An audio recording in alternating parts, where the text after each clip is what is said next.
Break के बाद आप सबका डिस्कवरी ऑफ स्पिरिचुअल इंडिया के कार्यक्रम में एक बार फिर हार्दिक अभिनंदन, स्वागत। प्रतीक्षा जी, आपका भी बहुत बहुत स्वागत। धन्यवाद। अभी तक हमने योग के बारे में चर्चा की। अब एक बहुत बड़ी समस्या है जी। हमारा, ये समस्या तो हमारे साथ भी है और ऋषि मुनियों के साथ भी रही है और बीच में जितने भी लोग हैं उनके साथ भी रही है। अभी 700 करोड़ लोग रह रहे हैं पूरे वर्ल्ड में, तो 700 करोड़ लोगों के साथ भी ये समस्या है। मैस्लो ने भी इस पर बहुत सारा रिसर्च किया है, उन्होंने बहुत सारा रिसर्च किया, और आइंस्टाइन ने भी बहुत सारा रिसर्च किया। बहुत सारे जो साइकोलॉजिस्ट हैं वो भी इस पर बहुत सारा रिसर्च करते हैं। हमारी जो बॉडी गवर्न होती है तो वो किसी मेन चीज़ से गवर्न होती है, जिससे हम हमारे एक्शंस है, हाथ उठते हैं, बात करते हैं, देखते हैं। तो इसमें साइंस ने कहा ये ब्रेन है, किसी ने कहा ये माइंड है, और किसी ने कहा ये सबकॉन्शियस माइंड है, कोई कहता है ये कॉन्शियस माइंड है, कोई कह रहा है ये सुपर कॉन्शियस माइंड है। और हमारे हिंदू शास्त्रों में मन, बुद्धि इस पर बात करते हैं, आत्मा पर बात करते हैं। तो एक्चुअल में ये है क्या? क्योंकि आप एक माइंड थेरेपिस्ट भी हैं, तो पहले मैं ये समझना चाहता हूँ एक्चुअल में ब्रेन क्या है, माइंड क्या है, फिर कॉन्शियस माइंड क्या है, सबकॉन्शियस माइंड क्या है, किस तरीके से हमारी बॉडी गवर्न होती है। देखिए, ब्रेन अक्सर हम समझ लेते हैं कि ब्रेन और माइंड एक ही चीज़ है जी, पर ऐसा नहीं है। Brain has a separate work जब हम एनाटॉमी पढ़ते हैं, क्योंकि योग जो है वो ऐसा नहीं है कि सिर्फ आपने 4 आसन सीखे और आप योगी बन गए। उसमें पूरी एनाटॉमी आप पढ़ते हैं। जैसे आपको एक उदाहरण देती हूँ, मैं जोहानिसबर्ग में थी और छोटी थी, तो एक कार्यक्रम अटेंड करने गई, तो जो इंस्ट्रक्टर है उसने कहा now just twist and feel the pressure at your kidneys. तो मैंने पूछा may I know where is kidney? तो बोले यहीं कहीं होगी। मतलब उसको पता ही नहीं था कि किडनी कहाँ है जी। तो एनाटॉमी एक योग का बहुत इम्पॉर्टेंट पार्ट है। जब हम ब्रेन की बात करते हैं, ब्रेन के 3 हिस्से हैं, 3 हिस्सों का अलग अलग काम होता है। एक हमारी विजडम के लिए, इसी और उन्हीं के, वो बहुत लंबा टॉपिक चला जाएगा। उसी से होता है कि कुछ लोग लेफ्ट हैंडर्स होते हैं, यानी उनका left part of the brain अलग काम करता है, कुछ राइट हैंडर्स होते हैं। आप देखेंगे जो लोग लेफ्ट हैंड से लिखते हैं वो ज़्यादा आर्टिस्टिक होते हैं, कला के प्रति उनका आकर्षण ज़्यादा होता है। इस तरह से ब्रेन जो है वो हमारे ह्यूमन सिस्टम पे काम करता है। लेकिन अगर हम बात करते हैं माइंड की, यानी मन की, तो मन जो है वो सबसे बड़ी रूलिंग पावर है। ब्रेन भी मन के अकॉर्डिंग काम करता है। थॉट्स जो हैं वो ब्रेन से ही आते हैं, लेकिन जो थॉट प्रोसेस को गवर्न करता है वो हमारा मन करता है। जैसे शास्त्रों में कहा गया मन एव मनुष्याणाम कारणम बंध मोक्षयो। मन एव मनुष्याणाम, यानी आपका जो मन है वो हर चीज़ का कारण है। जैसे कभी हम बैठे और कह रहे हैं आज तो गोलगप्पे खाने का मन कर रहा है, क्या है ये जो कर रहा है? कभी कह रहे हैं कि आज तो कुछ खाने का मन नहीं कर रहा। हम सोचते हैं कि योग का विषय तन है, पर है इसका उल्टा। हम सोचते हैं नाचते हम तन से हैं, तो नाच का विषय तन है, पर है इससे उल्टा। हम सोचते हैं कि हमारी बॉडी फिट रहेगी तो सब अच्छा रहेगा, लेकिन है इसका उल्टा। तो आप सब बुखार भूल करके आप खुशी से झूम उठेंगे क्योंकि मन अच्छा हो गया। ऐसे ही आपने ये तो अनुभव किया होगा कि आप बिल्कुल फिट हैं, कोई बुखार नहीं है, कोल्ड एंड कफ नहीं है, पर आपको लग रहा है कि आज मेरा ना I am feeling very low. Reason मन। इसीलिए महर्षि पतंजलि ने कहा इनिशियली, बिल्कुल इनिशियल सूत्रों में, कि योगश चित्त वृत्ति निरोधः। योगश तन वृत्ति निरोधः नहीं, चित्त की वृत्तियों का निरोध ही योग है। और आप जो सोचते हैं, वी ऑल आर मास्टर, हमें मन का मास्टर होना चाहिए, we should be the master of our mind, पर अनफॉर्चुनेटली इसका उल्टा हो जाता है। हम इसको माइंड थेरेपी में भारत योग के अंतर्गत सेल्फ टॉक थेरेपी कहते हैं। और आप इससे बिल्कुल सहमत होंगे कि जब भी हम अकेले होते हैं हम अपने आप से बात करते हैं, बिल्कुल इसको हम कहते हैं सेल्फ टॉक। पर विडंबना की बात यह है कि 99% ये बात नेगेटिव होती है। आज तो मुझसे होगा ही नहीं, आज तो ना अच्छा नहीं होगा, मैं वहाँ जा तो रहा हूँ पर पता नहीं कर पाऊंगा या नहीं कर पाऊंगा। हम ऐसा कह नहीं रहे खुद को, ये हमारा थॉट प्रोसेस काम करता चलता रहता है। अब हम इस टॉक को पॉजिटिव कर देते हैं, मेरे से ये ज़रूर होगा, मैं उस परम पिता की संतान हूँ और जैसे मेरे अंदर अपने पिता के गुण आए हैं, वो तो परम पिता है, उसके भी गुण आए हैं, मुझे उन गुणों को जागृत करना है। आई एम द बेस्ट, मेरे अंदर ही वो प्रभु जो है वास करते हैं। इस तरह से हम सेल्फ टॉक करके चीज़ों को अपने आसपास पॉजिटिव करते हैं। हमने अपने आश्रम में ऐसी बहुत सी मेडिटेशन, अब फिर उस मन को नियंत्रित कैसे करें, मुख्य प्रश्न तो ये आ जाता है। हमें पता है मन है, मन जो है परेशान भी कर रहा है, लेकिन उस मन को नियंत्रित कैसे किया जाए? Mind and meditation. तब फिर जो योग का ध्यान का अंग है वो आता है। और इतनी सुंदर सुंदर चीज़ें हैं। आप जब ध्यान का अभ्यास करते हैं, आप अनुभव करते हैं। आप देखिए, आपने अनुभव किया होगा कि कभी कभी आप 8 घंटा सो के भी उठते हैं, लेकिन सुबह आप फ्रेश नहीं फील करते जी, है ना। जबकि विज्ञान तो ये कहते हैं कि 8 घंटे की नींद बहुत है फिर कैसे ऐसा हो रहा है? कभी कभी हम आधे घंटे में ही जो है रिलैक्स हो जाते हैं। सब आपके मन पर निर्धारित करता है, क्योंकि साइंटिफिकली एक एवरेज आदमी के अंदर एक एवरेज दिन में 70 से 75 हज़ार विचार होते हैं जी। उनमें से भी 95% of the thoughts are all same. हम जैसी परिस्थितियों में रहते हैं वही सोचते हैं, वही चलता रहता है। सोते हैं, शरीर को सुला देते हैं, मन नहीं सो पाता है।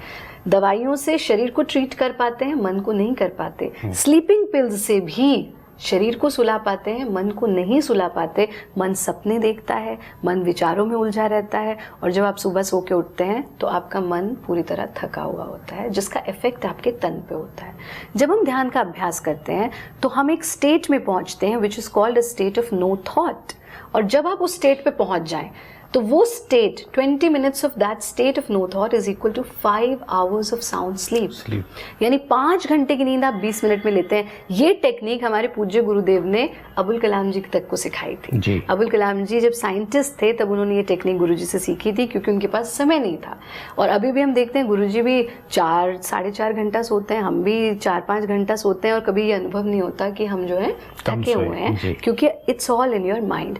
तो जिसने मन को नियंत्रित कर लिया, समझिए कि विडंबना ये कि हम दूसरों का मन तो जीतना चाहते हैं, लेकिन अपने मन को नियंत्रित नहीं करते। हम अपना मन नियंत्रित करते हैं तो जीवन में ऐसा कुछ भी नहीं है जो हम प्राप्त नहीं कर सकते हैं। जितेंद्रिय बने हम, लेकिन अपनी इंद्रियों को जीतें, अपने मन को जीतें, तो हम हर चीज़ को प्राप्त कर सकते हैं। तो मेडिटेशन कैसे हेल्प करता है हमें इसको स्टेबल करने के लिए? जी, ये बहुत अच्छा प्रश्न है। जैसे मैंने कहा कि मन विचारों में उलझा रहता है। जब हम मेडिटेशन की बात करते हैं तो मैंने कहा ना, किताबों से चीज़ों को नहीं समझा जाता। जब हम छोटे थे, हम पढ़ रहे थे, विद्यार्थी थे, तो हमने पढ़ा meditation is a state of no thought. हमने रट लिया उसको एग्ज़ाम देने के लिए। फिर जब हम अनुभव के स्तर पर आए तो हम बैठ गए और हमने सोचा नो थॉट, तो हमने सोचा कि हमें कुछ नहीं सोचना, हमें कुछ नहीं सोचना, हमें कुछ नहीं सोचना। It's again a thought. अनुभव के स्तर पर हमने ये जाना कि जो हमने किताब में पढ़ा था वो सिर्फ थ्योरी था, प्रैक्टिकल में तो कुछ और ही है। क्योंकि जब तक नो वर्ड है तब तक विचार है, तब तक नेगेटिविटी है। तो हमने अनुभव किया meditation is not a state of no thought, it is a state going beyond the thoughts.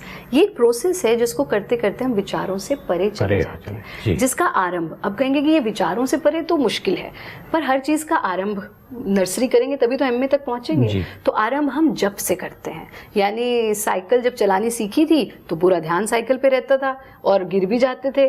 फिर जब चलानी आ गई, पहले क्रंची सीखी, फिर चलानी आ गई तो हाथ छोड़ के भी चला ली। फिर एक स्टेज आई, साथ में सहेली की साइकिल भी चल रही है, हम भी चला रहे हैं, बातें भी चल रही, गाना भी गुनगुना रहे हैं और साइकिल भी चलती जा रही है। वही स्थिति जाप की है। यानी मैं आपसे बात कर रही हूँ लेकिन मेरे मन में मेरा जाप नियमित रूप से चल रहा है। जाप से हम शुरू करते हैं। फिर जाप की भी स्टेजेस हैं। पहले बोल कर जाप करते हैं, फिर माला से जाप करते हैं, जैसे पूजा का है ना, मूर्ति के साथ कर रहे हैं। फिर बढ़ते बढ़ते उस प्रभु का वास हम हर जगह अनुभव करने लगते हैं। फिर हमें अलग से समय निकाल के मंदिर में बैठ करके पूजा करने की आवश्यकता नहीं है। फिर हम उस स्थिति में आ जाते हैं कि आखिर कब तक मंदिर जाना होगा, आखिर कब तक मंदिर जाना होगा, पूजा करनी है तो खुद मंदिर हो जाना होगा। तो हम अपने अंदर ही उस प्रभु का वास अनुभव करते हैं। ध्यान की क्रिया में बढ़ते बढ़ते एक स्टेट आती है। पहले जब हम 20 मिनट गाइडेड मेडिटेशन करते हैं तो ये नो थॉट स्टेट 1 से 2 मिनट ही आती है जी। बाकी समय हम अपने गुरु को फॉलो कर रहे होते हैं। फिर 5 मिनट तक बढ़ती है। फिर एक स्थिति आती है कि आप बस बैठते हैं और आप उस निर्विचार स्थिति में चले जाते हैं। और आप देखिए कितनी सुंदर बात है, आपको ध्यान की अवस्था में अपने सारे प्रश्नों का उत्तर मिलता है। और ये मैंने अनुभव किया तो फिर मैंने सोचा इसके पीछे वैज्ञानिक रहस्य क्या हो सकता है। क्योंकि आत्मा के लिए कहा गया जातस्य ही ध्रुव मृत्यु ध्रुवम जन्म मृतस्य च, जिसने जन्म लिया उसका मरना निश्चित है और जो मरा है उसका जन्म लेना भी निश्चित है।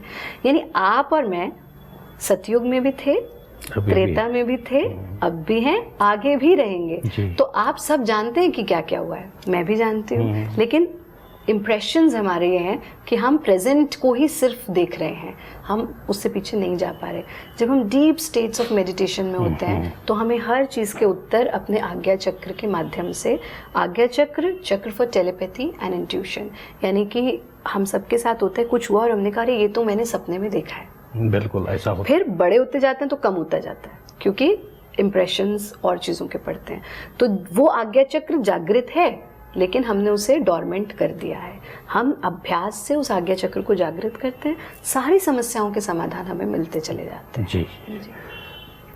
तो अब इसका मतलब जो एक्सट्रैक्ट है, क्रक्स है कि योग जो है वो हमें ओवरऑल डेवलपमेंट के लिए मदद करता है और हमें आगे एक प्रगतिशील, एक विवेकी व्यक्ति बना लेता है। बिल्कुल बिल्कुल बिल्कुल। अगर हम कोई भी काम करते हैं तो उसमें हमारा विजडम रहता है कि ये काम सही है कि नहीं है।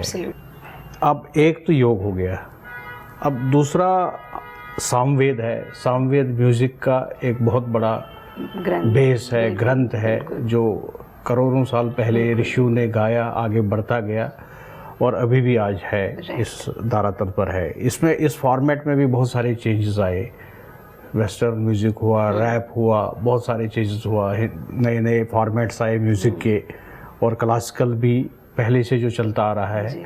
और इसमें इतनी शक्ति है कि बहुत सारे ऐसे भी हमने जो गायक सुने हैं जो कहते हैं कि जब वो गाते थे तो बारिश गिरती थी, बिल्कुल बिल्कुल बिल्कुल, धूप निकलती थी, बिल्कुल, परिंदे जो है वो गाते थे। एब्सोल्युटली। इस तरीके से भी बहुत सारे उदाहरण है। तो हमारे ओवरऑल डेवलपमेंट के लिए क्या उपयोगिता है म्यूज़िक की एक मॉडर्न युग में, हमारे जैसे लोगों के लिए, बच्चों के लिए, इस संसार के लिए? देखिए, संगीत जो है वो प्रकृति का आधार है जी, है ना। नृत्य, संगीत, ये ऐसी विधाएं हैं जिनसे हम अलग हैं ही नहीं। हम खुश होते हैं, हम तन से ना नाचे, हम मन से नाचते हैं। ऐसे बहुत लोग हैं जो कहते हैं कि आचार्य जी हमने कभी नहीं डांस किया, हम नहीं नाचते हैं। नहीं, जब जब हम खुश होते हैं, आप ये देखिए, रिदम हर जगह है। हमारे जो दिल की धड़कन है वो भी एक रिदम है। संगीत को आप अलग कर ही नहीं सकते, नाच को आप अलग कर ही नहीं सकते। आप बोल रहे हैं, उसमें भी नृत्य है, क्योंकि अगर नहीं होता, वेरिएशन है ना, बिल्कुल, वरना वो फ्लैट होता, बिल्कुल फ्लैट नहीं है। हम लिखते हैं, उसमें भी नृत्य है। तो नृत्य तो कण कण में है, हवा में नृत्य है, पेड़ों में नृत्य है, समुद्र में नृत्य, और उसका बहुत सुंदर शास्त्रों में वर्णन भी नाट्य शास्त्र में आता है। इतने सुंदर सुंदर श्लोक हैं जो ये बताते हैं। कहा गया, दुखार्ता नाम, शोकार्ता नाम, श्रमार्तानाम तपस्विनाम विश्राम जनकमलोके नाट्यम एतद् भविष्यति। यानी भरत मुनि ये कहते हैं कि जो दुखों से पीड़ित हैं, दुखार्ता नाम, शोकार्ता नाम, जो शोक से पीड़ित हैं, जो श्रमिक हैं, जो योगी हैं, जो भोगी हैं, उन सब को आनंद की अनुभूति नृत्य के माध्यम से, नाट्य के माध्यम से, यानी संगीत के माध्यम से होती है। और नृत्य और योग बहुत एक सिक्के के दो पहलू के रूप में मैं इन्हें देखती हूँ, क्योंकि मैंने दोनों की साधना की है। योगीराज शिव जो योग के प्रणेता हैं, वो योगीराज होने के साथ साथ नटराज भी हैं। तो मैं ऐसा अनुभव करती हूँ कि उनकी अपार कृपा मुझ पर है कि मुझे इन दोनों विधाओं को देखने का, समझने का अनुभव मिला। कथक केंद्र से जब हमारी ट्रेनिंग पूरी हुई, हम टॉपर रहे, गोल्ड मेडलिस्ट रहे थ्रू आउट अपने ट्रेनिंग पीरियड में। और फिर क्योंकि आध्यात्मिकता डीएनए में थी, पूर्व संस्कारों में थी, तो हमने इनको मिला करके काम किया। हमने थेरेपेटिक एलिमेंट्स ऑफ डांस पर काम किया। जैसे ये मुद्रा जब यहाँ आ जाती है तो ये नृत्य की मुद्रा बन जाती है, यही मुद्रा जब यहाँ आ जाती है तो योग की मुद्रा बन जाती है ना। ऐसे ही 8 अष्टांग योग के अंग और 8 रस जो हमें नवे रस की ओर प्रेरित करते हैं, यानी शांत रस, और 8 अष्टांग योग के अंग भी हमें शांत की ओर प्रेरित करते हैं। तो मैं तो अपने हर लेक्चर में भी यही कहती हूँ, इधर आप खुद शांत हो जाएं, मतलब पीस में रहें, और God will rest you in peace. Peace में तो पहुंचना ही है। तो जब हम योगाभ्यास करते हैं, नृत्य की साधना करते हैं, तो हम शांत यानी पीस की ओर अग्रसर होते हैं, क्योंकि हमारा जो मूल स्वभाव है, यानी न मैं क्रोध रूप हूँ, न मैं कुंठा रूप हूँ, न मैं, यानी जितने भी विकार हैं वो हमारा अस्तित्व नहीं है, वो मेरा स्वरूप नहीं है। तो मेरा स्वरूप क्या है? मेरा स्वरूप है शांत। हम सब शांत रूप ही हैं और उसी को पाने के लिए हम इन मार्गों से होते हुए जाते हैं। शास्त्रीय नृत्य को इसलिए इतना स्पिरिचुअल साइंस माना गया कि कथक का जो आरंभ हुआ वो ऐसे हुआ कि मंदिरों में जो हमारे ऋषि मुनि थे वो बैठ करके कथा बताया करते थे। कथा कहे सो कथक कहलाए, उसे हमने कथक कहा। फिर समय के साथ साथ ब्रिटिशर्स ने हम पे रूल किया, मुगल काल आया, उससे हमारी संस्कृति पर बहुत प्रभाव पड़ता चला गया। कथक पर भी उसका प्रभाव पड़ा, लेकिन अभी भी जो टेम्पल ट्रेडिशंस हैं उनको जीवित रखने का प्रयास हम अपनी संस्था के माध्यम से कर रहे हैं। चाहे वो कृष्ण की कथाएं हैं, राम की कथाएं हैं, या फिर हमारे जो मार्टियर्स ऑफ इंडिया जिन्होंने हमारे लिए अपने प्राण त्यागे, उनकी कथाओं को हम जन जन तक पहुंचाने का प्रयास कर रहे हैं और उसको एज अ थेरेपी हम इस्तेमाल करते हैं। विदेशों में अब हम उसे डांस थेरेपी के नाम से जानते हैं, लेकिन वो वही विद्या है जो पहले घर घर में हमारे यहाँ सिखाई जाती थी, लेकिन अब कहीं ना कहीं जैसा हम देख रहे हैं कि जो यंग जनरेशन है उससे विमुख हो रही है, तो उसकी ओर हम वापस बढ़ें तो संगीत और गीत के माध्यम से हम तन और मन की शांति को प्राप्त कर सकते हैं। इस वक्त ये कार्यक्रम पूरे भारतवर्ष में लोग देख रहे हैं और बाहर फॉरेन कंट्रीज में भी प्रोग्राम देखा जा रहा है। एक गृहस्थ में जो व्यक्ति रहता है, मैं यूथ की ज़्यादातर बात आपसे करूंगा क्योंकि आप खुद यंग हैं और यूथ की हमें भी चिंता है पत्रकार होने के नाते, मीडिया हाउस होने के नाते, कि यूथ भारत का फ्यूचर है। सिर्फ भारत का ही नहीं, पूरे संसार का फ्यूचर है। उनके लिए आप 5 पॉइंट्स ऐसे बता दीजिए कि उनको अब माइंड, योग और नृत्य तीनों का एक फ्यूजन कैसे हो सकता है और 5 स्टेप्स में उनको डेली बेसिस पर क्या करना चाहिए जो सरल हो, बिल्कुल सुंदर हो और उनके जीवन के लिए सक्सेसफुल रहे। बहुत ही सुंदर। फ्यूजन हो, कंफ्यूजन ना हो, सबसे बड़ी चीज़ तो ये है ना।